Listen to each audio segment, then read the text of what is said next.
السلام علیکم ناظرین، میں اقبال صاحبانی، آپ دیکھ رہے ہیں ہوم ٹی وی نیوز، اور ہوم ٹی وی نیوز کے پروگرام نیوز اینڈ ویوز کے ساتھ میں آپ کی خدمت میں حاضر ہوں۔ اور جیسا کہ آپ کے علم میں ہے کہ پاکستان میں جو عام انتخابات 8 فروری کو منعقد ہوئے تھے، اس کے بعد جمہوری پروسیس کا آغاز ہو گیا ہے، اور اس کا آغاز اس طرح سے ہوا کہ پہلے پنجاب اسمبلی کا اجلاس بلایا گیا، اور اس میں اسپیکر اور ڈپٹی اسپیکر کے انتخاب کے بعد وزیر اعلیٰ کا انتخاب ہوا، اور اس کے ساتھ ہی پھر سندھ اسمبلی کا اجلاس بلایا گیا، اور وہاں بھی اسپیکر اور ڈپٹی اسپیکر کے انتخاب کے بعد وزیر اعلیٰ کا انتخاب ہوا، اور وزیر اعلیٰ کے انتخاب میں پنجاب میں مریم نواز وزیر اعلیٰ منتخب ہوئیں، اور سندھ میں تیسری بار مراد علی شاہ کو وزیر اعلیٰ کا منصب عطا ہو گیا۔ تو یہ جو دونوں رہنما ہیں، ان کی اپنی اپنی سیاسی تاریخ ہے، اور ان کا یہاں تذکرہ کرنا بہت ضروری ہے۔ تو پہلے ہم مراد علی شاہ کا ذکر کرتے ہیں کہ مراد علی شاہ اپنے خانوادے کے اعتبار سے تو سندھ کی جو سید برادری ہے، اس میں معزز ترین خاندانوں میں لکھیاری سید ہیں، اور یہ لکھیاری سید جو ہیں صدر الدین شاہ لکھیاری، جو 7 شریف کے راستے میں ایک جگہ ہے لکی، تو لکی کے مقام پر ہی شاہ صاحب کا گاؤں ہے، اور صدر الدین لکھیاری جو کہ ایک بڑے بزرگ ہیں، اور جن کے ہاں یہ روایت ہے کہ حضرت لال شاہ باز قلندر نے بھی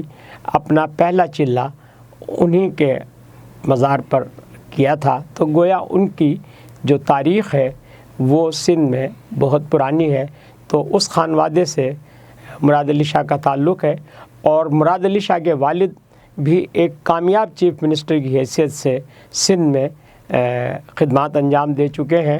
سید عبداللہ شاہ کے دور میں سندھ میں بڑے کام ہوئے، بلکہ یہ جو کراچی سے سہون اور دادو سے پھر آگے تک جو ایک انڈس ہائی وے کی تعمیر ہوئی، اور وہ عبداللہ شاہ کے دور میں ہوئی، اور حضرت لال شاہ باز قلندر کے زائرین کے لیے چونکہ اب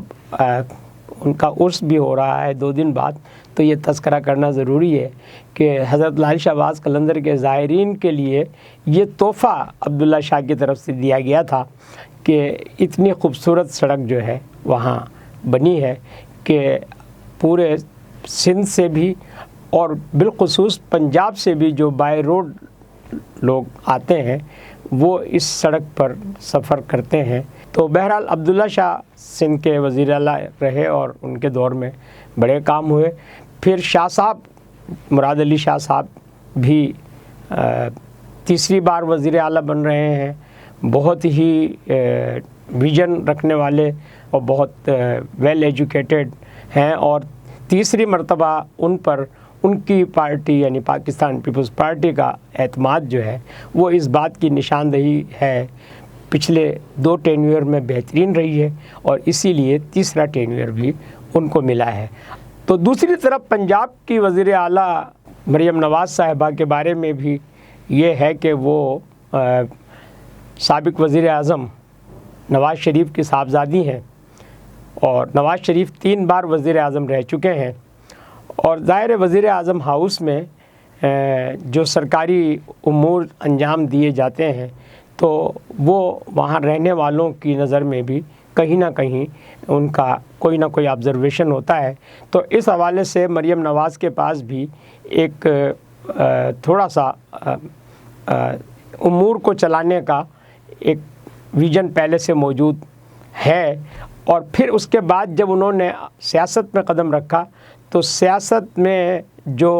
سب سے اہم ترین چیز ہوتی ہے وہ جلسے جلوس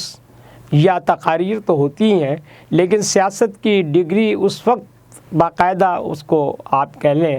کہ وہ سیاست کا فارغ التحصیل اس وقت ہوتا ہے بندہ جب وہ جیل کی سیر کر کے آتا ہے، یا اسے جیل میں ڈالا جاتا ہے، چاہے وہ جیل صحیح ہو یا انتقامی کارروائی کے پیش نظر ہو۔ تو مریم نواز کو بھی یہ سعادت حاصل ہو چکی ہے کہ وہ عمران خان کے دور میں جو ہے وہ جیل کی یاترا کر چکی ہیں، اور انہوں نے اس سختی کو برداشت کیا ہے جس کے بارے میں عموماً یہ کہا جاتا ہے کہ سونے کا چمچہ منہ میں لے کر پیدا ہونے والے لوگ اگر سیاست میں آ جائیں تو پھر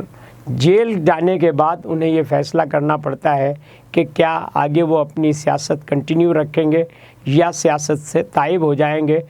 تو مریم نواز نے جیل جانے کے بعد جو سختیاں جھیلیں تو ان کے عزم میں اضافہ ہوا اور انہوں نے سیاست سے تائب ہونے کے بجائے سیاست کو اپنا محور بنا کر خدمت کی طرف جانے کا ارادہ کیا، اور آج جو سیاسی ان کی بصیرت تھی اس کا یہ نتیجہ نکلا کہ وہ پنجاب کی پہلی وزیر اعلیٰ، خاتون وزیر اعلیٰ کے طور پر آئی ہیں، اور ساتھ ساتھ انہیں ایک یہ اعزاز بھی حاصل ہے کہ انہوں نے ایک ایسی سیاست کی بطور وزیر اعلیٰ بنیاد رکھی ہے جو ان کی پہلی تقریر میں موجود ہے کہ انہوں نے سب سے پہلے جو اعلان کیا وہ یہ کیا کہ وہ سیاسی انتخاب پر یقین نہیں رکھتی، اور وہ صرف اپنی پارٹی کی وزیر اعلیٰ نہیں بلکہ وہ اپوزیشن اور پورے اسمبلی کی وزیر اعلیٰ ہیں اور پورے صوبے کی وزیر اعلیٰ ہیں، اور جنہوں نے ووٹ دیے ہیں وہ ان کی خدمت بھی کریں گی اور جنہوں نے ووٹ نہیں دیے ہیں وہ ان کی خدمت بھی کریں گی۔ تو یہ عزم جو ہے یہ ان کا اس بات کی نشاندہی کرتا ہے کہ پنجاب میں ایک اچھی جو روایت قائم ہوگی اور گڈ گورننس کا آغاز ہوگا۔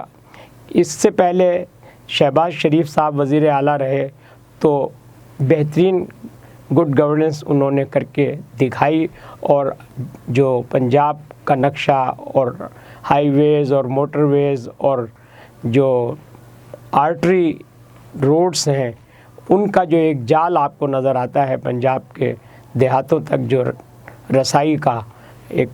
جال موجود ہے، یہ شہباز شریف صاحب کی کارکردگی ہے جو اب اپ کمنگ وزیر اعظم آ رہے ہیں۔ تو اس طرح سے یہ دیکھا جائے تو ایک نئے ایرا کا آغاز ہو گیا ہے۔ تو انشاءاللہ ہماری دعا ہے کہ اب آگے قومی اسمبلی اپنی تکمیل پر پہنچے گی اور وفاقی حکومت قائم ہوگی، اور بلوچستان اور KPK میں بھی حکومتیں قائم ہوں گی۔ دیکھتے رہیے ہوم ٹی وی، اور ہوم ٹی وی نیوز کو لائک اور سبسکرائب کرنا نہ بھولیے گا، اور ساتھ ساتھ پروگرام نیوز اینڈ ویوز پر اپنی رائے کا اظہار ضرور کیجیے گا۔ شکریہ۔